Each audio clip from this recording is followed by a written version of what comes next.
தமிழ்நாட்டு மக்களை மதத்தால் சாதியால் பிளவுபடுத்த தொடர்ந்து முயற்சி செஞ்சுக்கிட்டு வராங்க.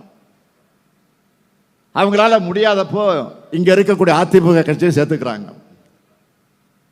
நாம் கேட்கிறது, நாட்டில் வளர்ச்சி செய்கிறது சரியுது, நாட்டில் இருக்கக்கூடிய வளர்ச்சி சரியுதுன்னு, மக்களுடைய வாழ்வாதாரம் பாதிக்கப்படுதுன்னு, வேலை வாய்ப்பு இல்லைன்னு சொன்னால் பிஜேபி அதிமுகவும் மக்களை பற்றி கவலைப்படாமல் மதத்துக்காக கவலைப்படுறாங்க. இதுதான் அவங்க அரசியல். தமிழ்நாட்டில் மதத்துக்கு ஆபத்துன்னு அதிமுக வச்சுக்கிட்டு பாஜக பேசுகிறாங்க.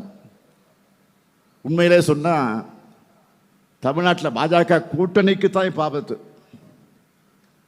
மிஸ்டு கால்லாம் கொடுத்து பார்த்தாங்க கட்சியை வளர்க்க முடியாமல் போனவங்க. தங்களுடைய அரசியல் லாபத்துக்காக இப்போ கடவுள் பெற மிஸ்யூஸ் பண்ணுறாங்க, மிஸ்யூஸ் பண்ணிட்டு இருக்கிறாங்க. இவங்களோட போலி பக்தியை, அரசியல் நாடகத்தை இங்கே யாரும் ஏற்க மாட்டாங்க. இது தமிழ்நாடு, தந்தை பெரியார் உருவாக்கிய மண், அண்ணா வளர்த்த மண், கலைஞர் அவர்கள் இதை மீட்ட மண்.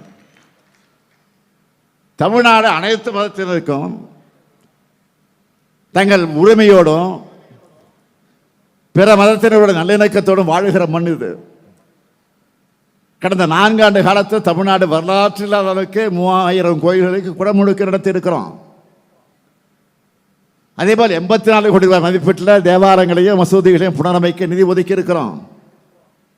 இதுதான் நம்ம திராவிட மாடல்.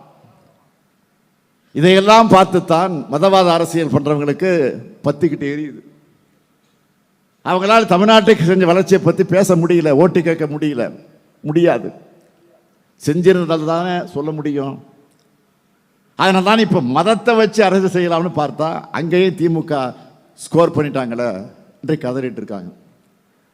ஏதாவது ஒரு குழப்பத்தை ஏற்படுத்த படாத பாடுபடுறாங்க.